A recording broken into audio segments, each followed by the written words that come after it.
la première épître aux Corinthiens, chapitre 10, verset 13, pour rappeler ensemble une promesse qui concerne les moments dans l'épreuve. Et Dieu sait combien de fois on est passé par l'épreuve, et Dieu sait combien de fois on y passera encore, tant qu'on est sur la terre. Et ne vous laissez pas tromper par le terme qui est employé, puisque c'est le mot tentation qui est employé, mais dans le grec, le mot tentation et le mot épreuve sont exactement les mêmes mots. 1 Corinthiens 10, verset 13, nous dit ceci: « Aucune tentation ne vous est survenue qui n'ait été humaine, et Dieu qui est fidèle ne permettra pas que vous soyez tentés au-delà de vos forces. Mais avec la tentation, il préparera aussi le moyen d'en sortir, afin que vous puissiez la supporter. » Amen. Combien sont contents qu'il y ait ce verset qui soit écrit de la part du Seigneur, ça fait du bien à nos cœurs, parce que combien de fois on a été dans l'épreuve, et il y a une promesse, un engagement du Seigneur pour ses enfants, pour son peuple ce matin, qui est rappelé dans ce texte. Déjà que toutes les épreuves, toutes les tentations des croyants sont humaines, c'est-à-dire qu'elles ne peuvent pas aller au-delà de notre portée. Elles ne sont pas au-delà de nos forces, c'est ça qui est rappelé. Oui, mais à une condition qu'on reste avec le Seigneur. Parce qu'on a tous vu des gens du monde ou des croyants même se laisser dépasser par l'épreuve, n'est-ce pas? Mais ça ne veut pas dire que Dieu s'est trompé. Ça veut juste dire que les personnes dans l'épreuve ont oublié que Dieu était leur salut, le seul salut dont ils avaient besoin. Et c'est ce qui nous est rappelé là. Aucune tentation n'est humaine si on laisse le Seigneur intervenir au moment de l'épreuve dans notre vie. Sinon, on se laisse submerger, on est tous pareils. Parce que, justement, c'est dit, on est humain. Et l'épreuve est souvent au-delà de nos forces. Comment supporter l'épreuve alors que c'est au-delà de nos forces? Il n'y a qu'une solution à l'équation, il faut mettre Dieu dans l'équation. C'est ça qui est rappelé dans ce verset. Et quand on met Dieu dans l'équation, par contre, il y a tout qui change. Moi, ce que j'aime, c'est que ça rappelle aussi que Dieu est fidèle. S'il y a bien une façon que l'épreuve ne peut pas submerger les enfants de Dieu, c'est parce que Dieu est fidèle. C'est pas à cause de nos forces. C'est pas à cause de notre fidélité non plus. C'est à cause de la fidélité de Dieu. On a chanté et on a lu que Dieu est infiniment grand. Et on peut dire facilement que Dieu est infiniment grand dans sa fidélité. Et c'est parce qu'il est infiniment grand dans sa fidélité qu'on peut être victorieux même dans les épreuves qui sont accablantes, qui sont au-delà de nos forces, comme c'est dit. Parce qu'il est fidèle, il est précisé quoi? Qu'il ne permettra pas à l'épreuve de nous submerger. C'est seulement parce qu'il est fidèle, ça. Et avec l'épreuve, il préparera aussi le moyen d'en sortir. Ça veut dire qu'avant que Dieu permette à l'ennemi parfois d'avoir un certain accès au travers de l'épreuve dans notre vie, lui, il a déjà pensé de quelle manière il va transformer l'épreuve pour que ça devienne une bénédiction. Comment est-ce qu'il va changer le mal en bien? Dieu le sait à l'avance. Mais parfois, nous, on est dans l'épreuve et on a les regards un peu sur nous, sur l'épreuve, et on a du mal à voir ça. Mais ce verset nous rappelle cette certitude qui repose, qui est établie sur la fidélité de Dieu, que Dieu a déjà le moyen de sortir de l'épreuve avant même qu'on y mette le pied. C'est pas beau ça? C'est merveilleux d'avoir un Dieu comme ça. Quand on étudie le verbe préparer, littéralement, c'est un verbe qui veut dire aussi confectionner, faire avec art, élaborer avec soin. D'accord? C'est pas que Dieu fait les choses à la va-vite, ça ressemble pas à notre Seigneur. Non, dès l'instant où il sait qu'il y a une épreuve qui va nous être présentée, qu'on va devoir la traverser, parce que la vie est faite d'épreuves, celui qui veut vivre sans épreuve, mais il faut qu'il aille au ciel directement. Et comme on n'a pas envie de brusquer les choses, on accepte la vie sur terre avec les épreuves. Mais on accepte que Dieu a prévu le moyen de sortir des épreuves, de les traverser par sa grâce. Dieu confectionne, élabore avec soin des plans pour que l'on puisse traverser l'épreuve. Et c'est ça qui nous donne la force de surmonter finalement. Parce que si on n'a aucun espoir, est-ce que peut-être on va traverser, est-ce que c'est pas sûr, peut-être qu'on va mourir là, ça donne pas beaucoup de courage. Mais quand on a la certitude qu'avec le Seigneur et avec la foi, Dieu peut transformer l'épreuve en bénédiction. Là, ça redonne de la force quand on est au plus bas. On a besoin de recharger les batteries. Vous savez, on est comme des véhicules électriques aujourd'hui, sauf que nous, notre carburant, notre soleil, notre électricité, c'est la parole de Dieu. Et on a besoin jour après jour. C'est pas un ordre du pasteur, il faut que vous lisiez la Bible. Non, c'est un besoin. Parce que comment se ressourcer autrement que par la parole de Dieu? Le croyant ne peut pas, en fait. On a besoin de laisser les promesses du Seigneur nous encourager pour surmonter ces temps d'épreuve. En fait, ce texte nous décrit le cœur de Dieu qui prend soin de ses enfants dans l'épreuve. Et ça m'amène à une nouvelle définition de l'Église ce matin. La semaine dernière, on a parlé de l'Église qui est le lieu de victoire. Et ce matin, je voudrais vous dire que l'Église, c'est le peuple dont Dieu prend soin. Amen. Nous sommes, par la grâce de Dieu, le peuple dont Dieu prend soin. Alors, on pourrait se dire, tirer cela de juste le verset que je viens de citer, il faut quand même y aller. Mais ne vous inquiétez pas, quand on prend le contexte, c'est exactement la pensée de l'apôtre Paul, en fait. Paul fait un parallèle entre le peuple d'Israël dans ce chapitre 10 et l'Église, justement. On va le lire à partir du verset 1er. Donc 1 Corinthiens 10, verset 1er, le début du chapitre.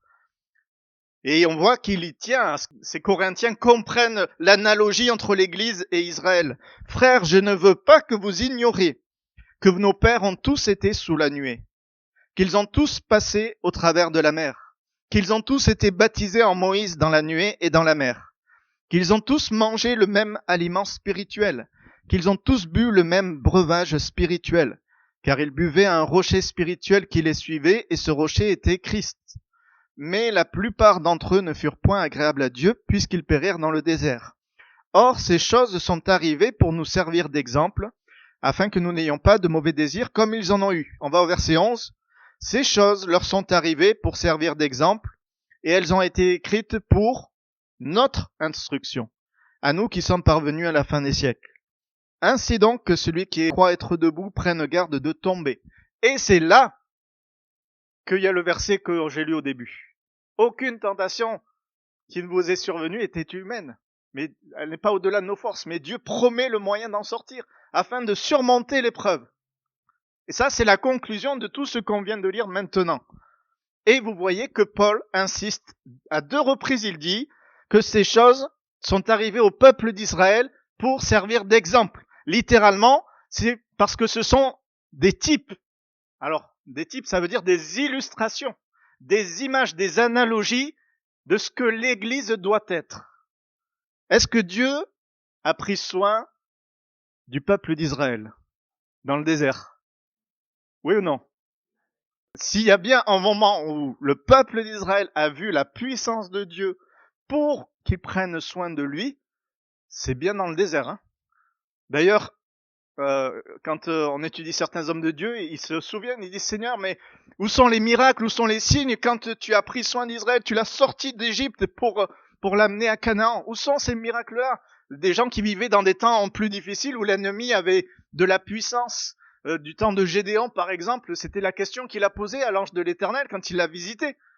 Mais ceux du peuple d'Israël qui sortaient d'Égypte, ils pouvaient pas dire « Seigneur, où est la puissance? Seigneur, où est ta grandeur ?» D'accord? Il la voyait tous les jours à l'œuvre, tel que c'est rappelé. Donc, est-ce que Dieu a pris soin du peuple d'Israël? Oui. Et est-ce que Dieu prend soin de son Église? Oui. C'est la même réponse parce que c'est un type, c'est une analogie. On peut regarder la façon dont Dieu a pris soin d'Israël et regarder la façon dont Dieu, aujourd'hui, prend soin de son Église. Et donc, pour mieux comprendre le rôle et la position de l'Église, on va essayer de répondre à ces 3 questions. Comment Dieu prend soin de son peuple? Est-ce que c'est suffisant d'appartenir à son peuple? Et puis, comment ne pas être disqualifié? On va aller dans Deutéronome, gardez chapitre 10 de 1 Corinthiens, mais on va voir de quelle manière Dieu décrit, au travers d'un chant qu'il a inspiré à Moïse, Dieu décrit la façon dont il va prendre soin de son peuple. Deutéronome chapitre 32, verset 9. Vous savez qu'il n'y a pas que David qui a écrit des psaumes, mais même Moïse a écrit des psaumes. Salomon en a écrit, il y a d'autres hommes de Dieu, Asaph, on sait, mais d'autres encore. Deutéronome 32, verset 9. Car la portion de l'Éternel, c'est son peuple. Jacob est la part de son héritage. Il l'a trouvé dans une contrée déserte, dans une solitude aux effroyables hurlements. Il l'a entouré. Il en a pris soin. Il l'a gardé comme la prunelle de son œil. Pareil à l'aigle qui éveille sa couvée, voltige sur ses petits, déploie ses ailes, les prend, les porte sur ses plumes. Amen. Donc vous voyez que c'est écrit noir sur blanc. C'est pas moi qui invente quoi que ce soit, mais c'est écrit noir sur blanc que Dieu, dans le désert, a pris soin d'Israël. Et dans la manière dont c'est dit, avec l'image de l'aigle qui prend soin de ses petits, on sent toute la tendresse, tout l'amour, toute la protection, toute l'assistance de Dieu envers son peuple. Et quand on projette ça sur l'Église, mais combien ça fait chaud au cœur de savoir que Dieu a ce caractère-là, cet amour plein de compassion pour ses enfants. Dieu prend soin de tout le peuple. Dieu prend soin de tous, c'est-à-dire chacun en particulier. Dieu va faire passer le peuple d'Israël par le désert. Donc ça, c'est l'épreuve. Le désert, c'est l'épreuve. Mais alors qu'il le fait passer, déjà à l'avance, il sait qu'il va le faire traverser du désert. Et Paul rappelle, cite les moyens que Dieu va employer. On voit qu'il y a beaucoup de moyens. Ils ont tous passé sous la nuée. Je reviens dans 1 Corinthiens 10. Ils ont tous été sous la nuée. Soulignez bien. Ils ont tous passé au travers de la mer. Ils ont tous été baptisés en Moïse. Ils ont tous mangé. Ils ont tous bu. Qui c'est qui est épargné? Personne. Tous. Tout le peuple. Qu'il soit un grand croyant ou qu'il soit un incrédule, ils ont tous bénéficié de la grâce de Dieu. Ça montre à quel point le Seigneur prend soin de ses enfants. Cette tendresse qui est là, il l'a entouré, il en a pris soin, il l'a gardé comme la prunelle de son œil. Dieu veut prendre soin de son peuple parce que c'est comme quand on dit avec nos enfants, c'est la chair de notre chair. D'accord? Il y a cet attachement, ce lien, mais spirituellement parlant, quand on est au Seigneur, il y a ce même désir du Seigneur de prendre soin de nous dans l'épreuve. Et s'il y a une épreuve qui se présente, ne nous inquiétons pas parce qu'il y a un Dieu qui a déjà pensé au moyen de nous faire passer au travers de l'épreuve. Parce qu'il nous aime, parce qu'il est plein de compassion. Qu'est-ce que permettait la nuée au peuple d'Israël? Ça lui apportait quoi? Ça lui apportait de marcher pendant le jour, d'avoir la direction, exactement. Mais la nuit, ça apportait quoi? La lumière, la chaleur. Ça mettait à l'écart les ennemis. Vous savez, quand les Égyptiens les ont poursuivis, la nuée s'est interposée, la colonne de feu s'est interposée. Ils n'ont pas pu aller jusqu'à là où Dieu a permis parce que Dieu protégeait son peuple. La nuée nous parle de cette présence protectrice du Seigneur qui nous accompagne. Et on sait que la nuée, elle a duré combien de temps? Mais tout le temps où ils étaient dans le désert, donc 40 ans, jusqu'aux portes du pays de Canaan, quand ils devaient le conquérir. Mais pendant le temps de l'épreuve, tout le temps, et elle a duré quand même 40 ans d'épreuve. Qui c'est qui veut 40 ans d'épreuve? Personne. Personne veut 40 ans d'épreuve. Mais même si ça durait 40 ans, c'est ça qui est bien. C'est qu'on peut apprendre des erreurs des autres. On apprend beaucoup de nos erreurs, mais le sage apprend aussi des erreurs des autres pour ne pas les faire. C'est exactement ça. Le peuple d'Israël a fait l'erreur de prolonger son épreuve 40 ans. Mais pendant ces 40 ans, Dieu a toujours pris soin de son peuple. Vous savez que dans le désert, il y avait les bêtes sauvages, il y avait les serpents, il y avait tout ça, les scorpions. Une solitude aux effroyables hurlements, ça veut dire que la nuit se couchait, ils avaient des bruits bizarres qui résonnaient. Je ne sais pas comment vous vous sentez dans ces moments-là. Dans le désert, en plus la nuit il fait pas chaud dans le désert. Le jour il fait chaud et la nuit il fait très froid. Mais Dieu a mené avec sa nuée et avec cette colonne de feu sa présence qui protégeait.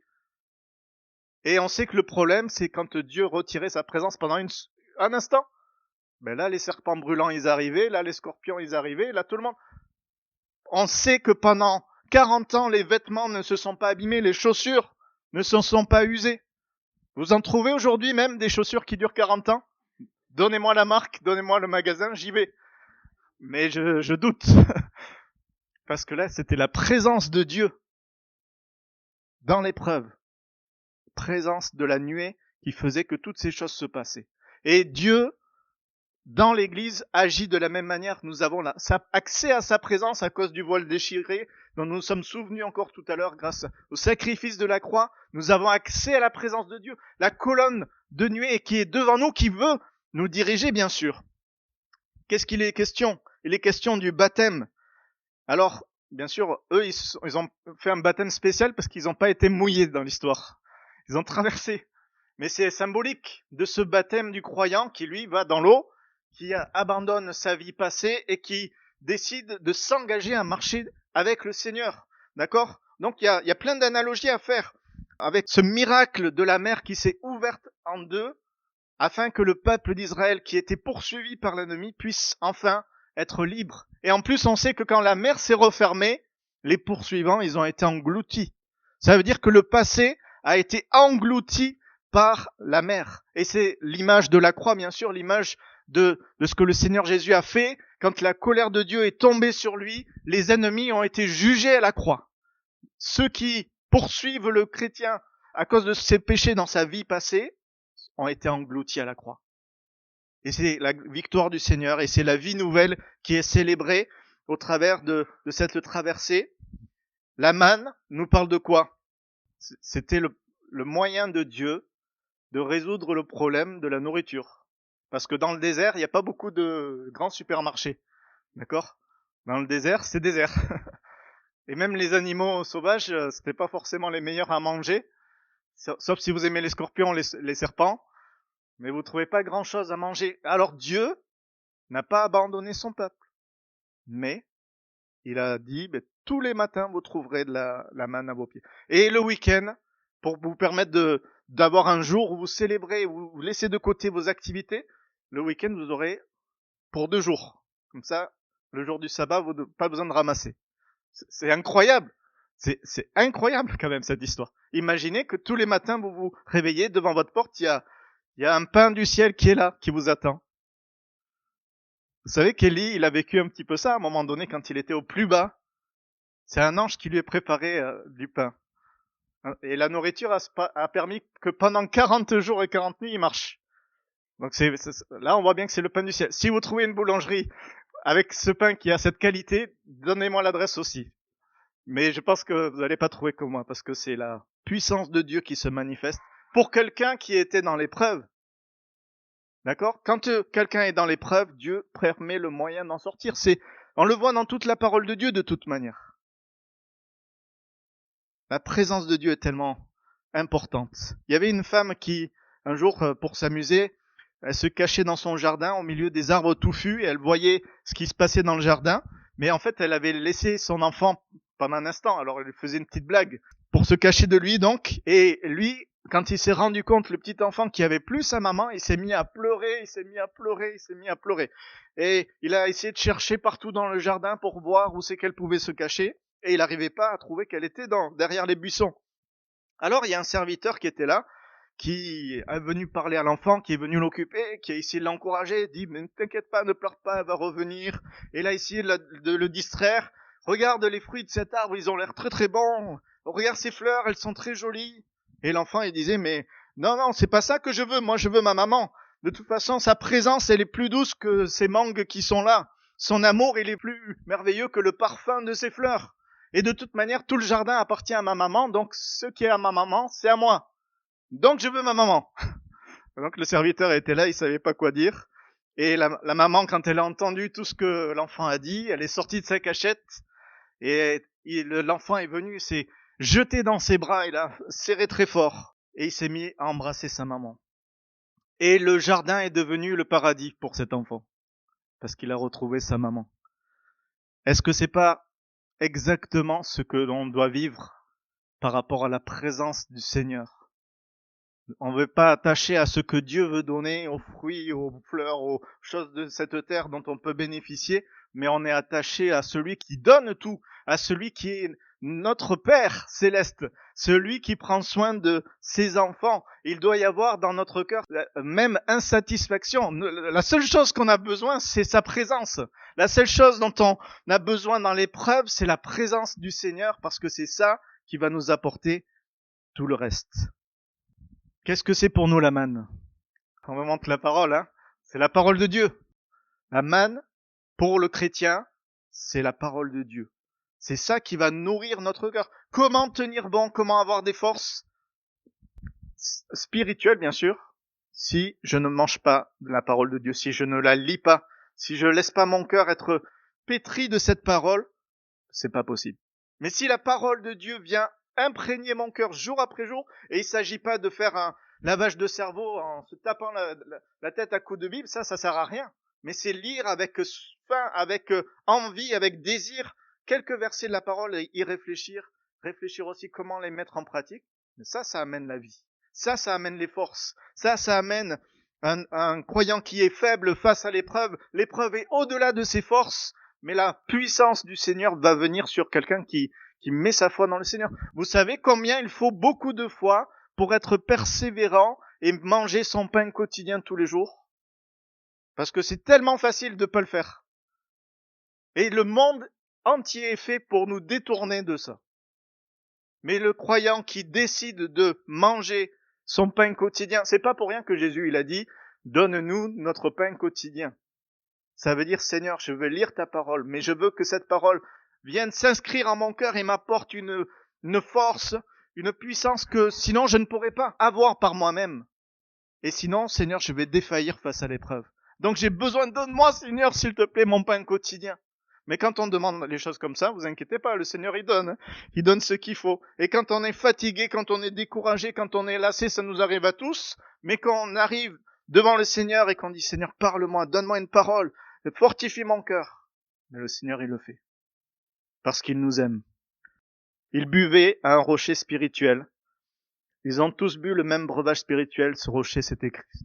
Ça veut dire que dans le désert, face aux problèmes d'eau que Dieu savait à l'avance qui allait se passer, pendant 40 ans, il a pourvu, il a donné des moyens qu'ils aient de l'eau fraîche.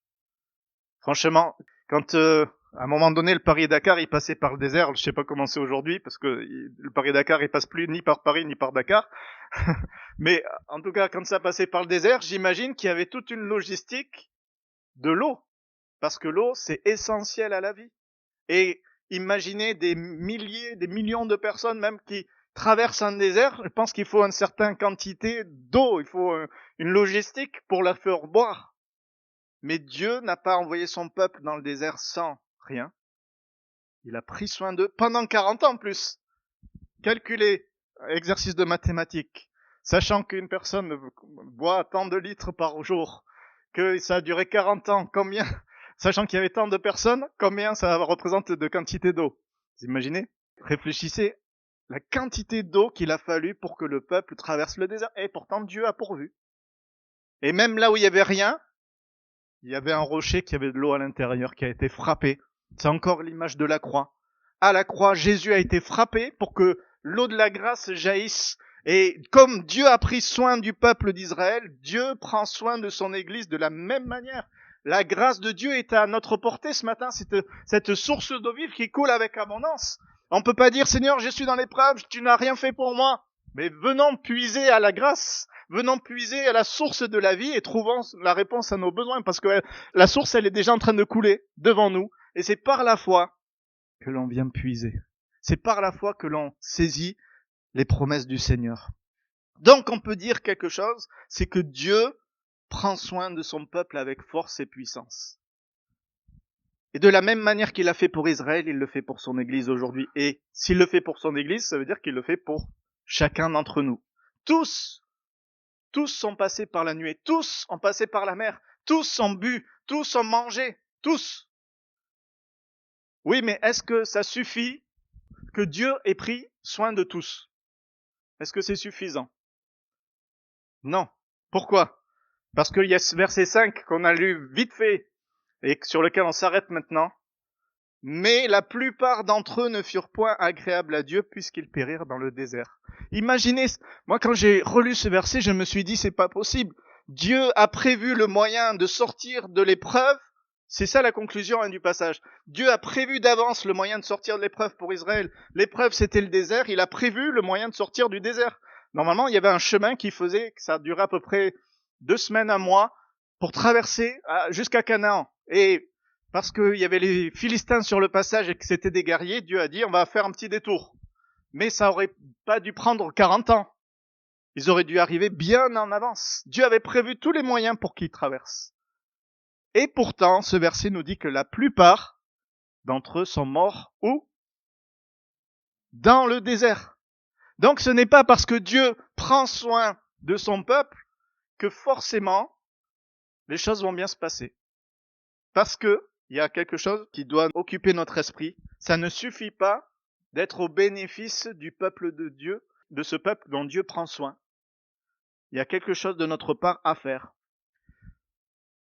Dieu prend soin de tout son peuple, mais la plupart de son peuple ne lui est pas agréable. Dieu prend soin de tout son peuple, mais nous devons prendre soin de lui obéir de manière personnelle. Sinon, on se laisse dorloter, on se laisse bercer par l'ambiance spirituelle. Vous savez, moi ça m'est arrivé quand j'étais plus jeune, ça a été des leçons personnelles, que ma foi se repose sur la foi de mes amis. Mes amis, ils étaient bouillants, ils priaient, tout ça, et puis moi, je me laissais porter. Ah, c'est bien, c'est sympa, cette ambiance-là, ils aiment le Seigneur. Oui, mais je vivais pas grand-chose, en fait.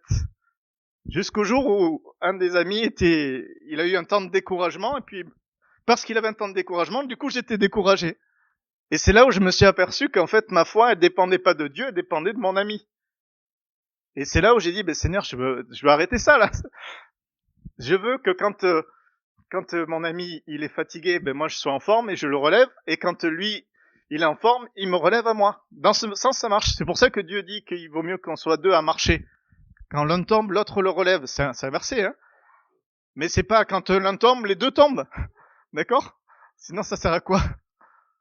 Mais ça marche quand notre cœur s'appuie sur le Seigneur dans l'épreuve. Et il y a ce constat qui est triste pour le peuple d'Israël. C'est pour ça que Paul dit, attention les Corinthiens, je vous le dis en exemple parce que c'est tellement important, ne tombez pas dans la même erreur. Ils l'ont vécu, mais ça sert à rien à nous de vivre la même chose. Au contraire, agissons différemment. La foi, c'est quelque chose de personnel. Si Dieu prend soin de tout son peuple, la foi doit être personnelle. Et l'effort pour rester auprès de Dieu et pour obéir au Seigneur et pour marcher dans ses voies, c'est quelque chose de personnel. Ce que moi je vis avec le Seigneur, je ne peux pas forcer les gens autour de moi à vivre la même chose.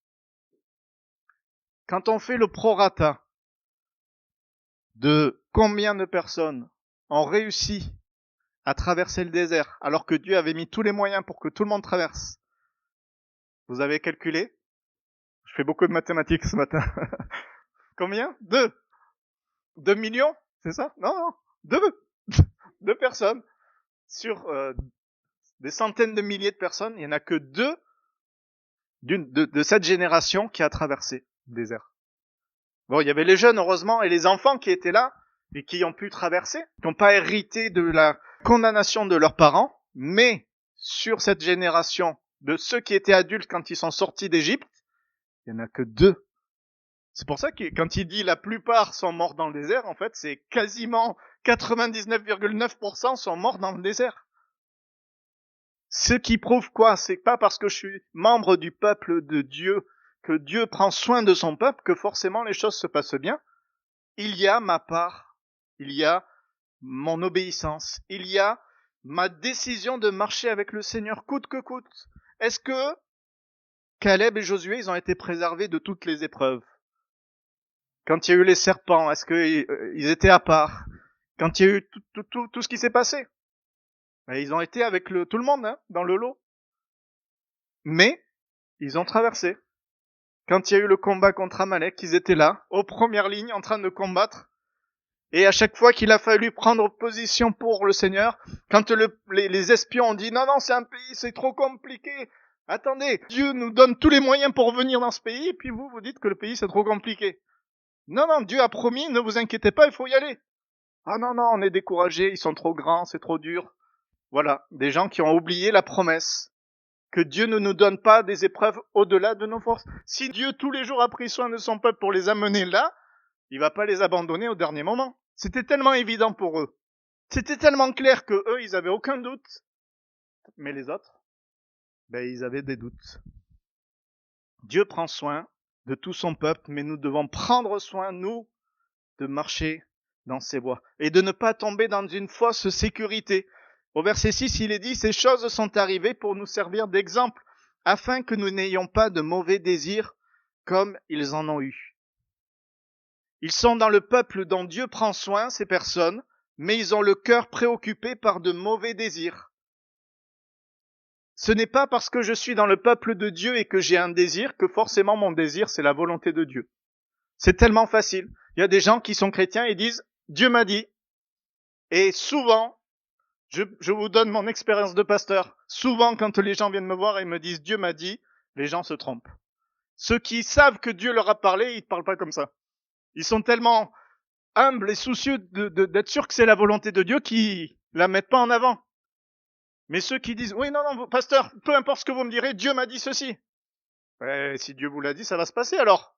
Et ce qui se passe, c'est que ça se passe jamais en fait. Parce que on croit, on bénéficie de la bonté de Dieu, et on a des désirs, et on croit que forcément c'est bon. Mais non.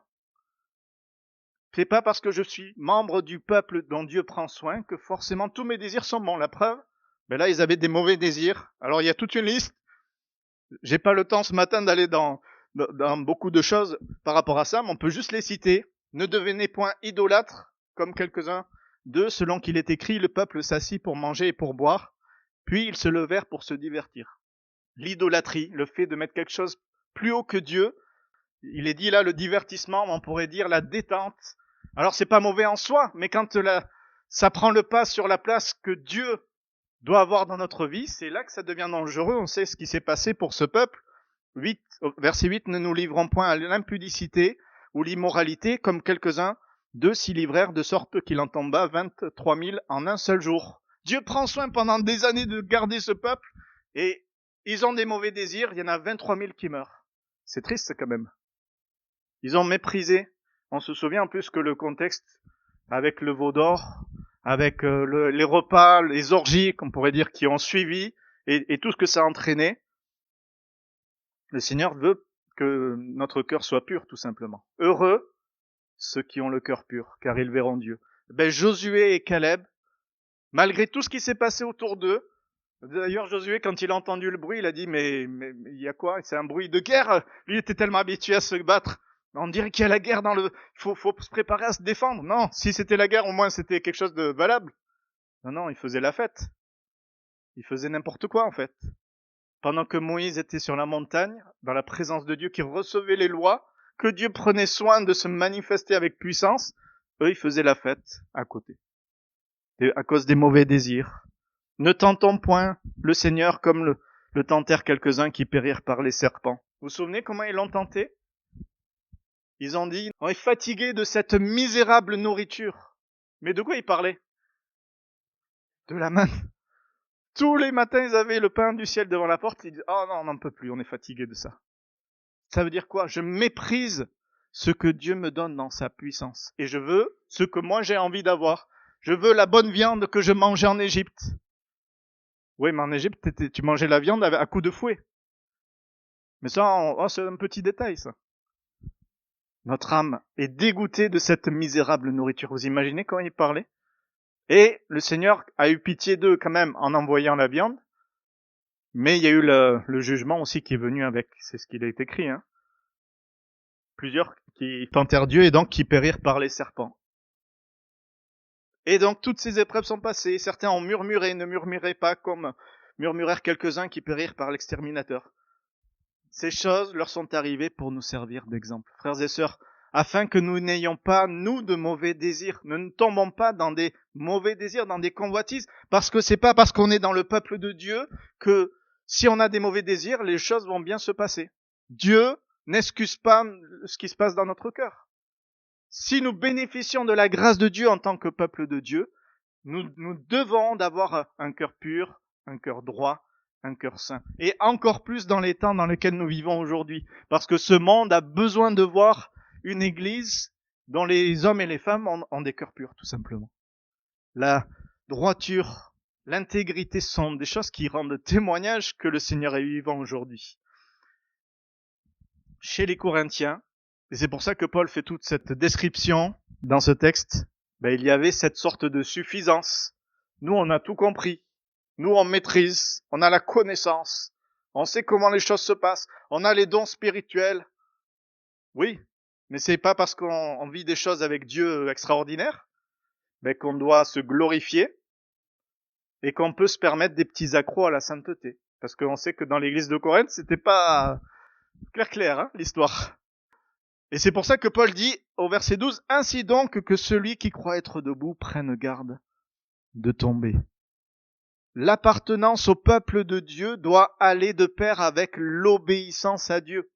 Et c'est tout. Il n'y a rien d'autre. L'appartenance à ce peuple dont Dieu prend soin ne nous donne pas l'excuse de faire ce qu'on a envie de faire. Au contraire, il y a un devoir, il y a une responsabilité de faire ce qui plaît à Dieu parce qu'on ne veut pas prendre le risque de ne pas lui être agréable. Parce que sinon, il y a l'épreuve, oui, mais on risque de tomber même dans l'épreuve. Il y a le désert et il y en a la plupart qui sont tombés dans le désert.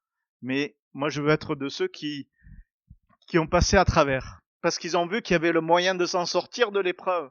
Quelles que soient les épreuves que nous traversons, Dieu nous donne la force pour traverser. Je vais juste lire ces derniers versets. Vous savez que dans la parole de Dieu, il n'y a pas de chapitre en fait, à la base. C'est les hommes qui ont rajouté les chapitres pour qu'on s'en sorte. Et c'est pour ça que la fin du chapitre 9 est intimement liée à ce que nous sommes en train de partager.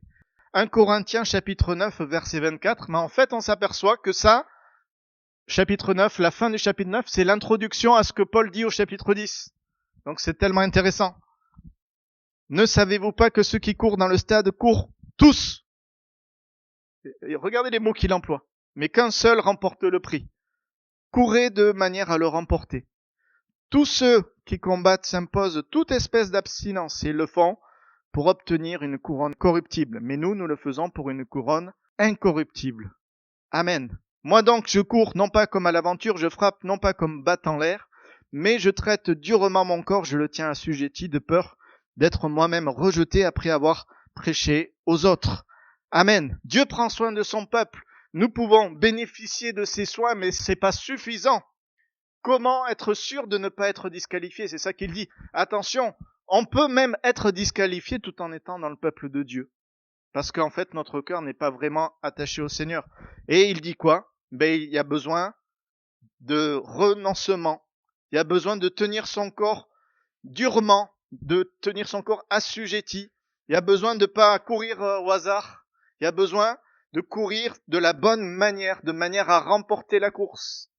Vous allez me dire, mais oui, mais en fait, tout le monde peut remporter la course. Ben oui, c'est ça qui est merveilleux. C'est une course où tout le monde peut gagner. Ça arrive pas souvent, ça, quand même. Normalement, c'est le premier qui traverse qui gagne. Mais non, là, tout le monde qui traverse la ligne a gagné. Mais encore faut-il aller jusqu'au bout. Et comment aller jusqu'au bout? C'est en courant de cette manière. Seigneur, je veux pas me laisser décourager. Je veux persévérer. Je veux faire ce qu'il faut. Et si ça demande des efforts, on sait comment les athlètes s'y prennent pour être au top de leur forme. Vous savez, il y a les Jeux Olympiques à Paris bientôt. Ça fait des années, ça fait 4 ans, dès que les Jeux Olympiques précédents ont terminé, ils se préparent déjà pour les Jeux Olympiques. Et ça demande une discipline, ça demande de l'entraînement, ça demande de faire tous les jours un certain effort, ça demande de manger certaines choses. En 2016, il y avait cet exemple de cet athlète australien qui a été rapidement éliminé de sa discipline. Je sais plus ce que c'était, badminton, je crois. Et pendant 4 ans, il avait fait attention à tout ce qu'il mangeait, il avait une diète, et le dernier mois, c'était pire encore. Il avait un nutritionniste pour lui dire exactement ce qu'il devait prendre, les calories, ceci, cela, tout était pesé, analysé, scruté. Et dès qu'il a perdu, dès que c'était fini pour lui, il a eu 3 défaites, je crois. Il a couru, vous savez où? Il a couru manger au McDo. Et il a pris un repas à 8000 calories, 6 hamburgers, 6 cornets de frites, 36 bâtons de poulet et 6 brownies. Il s'est rattrapé des efforts pendant 4 ans qu'il a fait parce qu'il s'est dit, de toute façon, là, c'est fini. Mais là, il s'est lâché. Mes frères et sœurs, ça nous fait sourire, mais nous, on n'a pas le droit d'aller au McDo spirituel. On n'a pas le droit parce que on veut gagner. On n'a pas le droit d'être éliminé. Parce que élimination pour le croyant, ça veut dire pas de salut. Défaite, ça veut dire qu'on rentre pas dans le plan de Dieu, mais dans le plan du diable. C'est facile, le chemin, il est simple. Soit il y a le chemin de la victoire avec le Seigneur, soit il y a le chemin de la défaite et de la mort avec le diable. Et si on abandonne en chemin, je vous laisse comprendre l'issue. C'est pour ça que Paul dit, mais même si je suis un prédicateur, je veux pas me relâcher, parce que ça serait tellement bête d'avoir prêché l'évangile, enseigné, et puis moi-même d'être disqualifié de la course. Non, je traite durement mon corps, il y a des efforts à faire, il y a des renoncements, il y a des choix. On sait, Paul, c'est un exemple incroyable dans sa vie de comment il a renoncé à lui-même pour le Seigneur.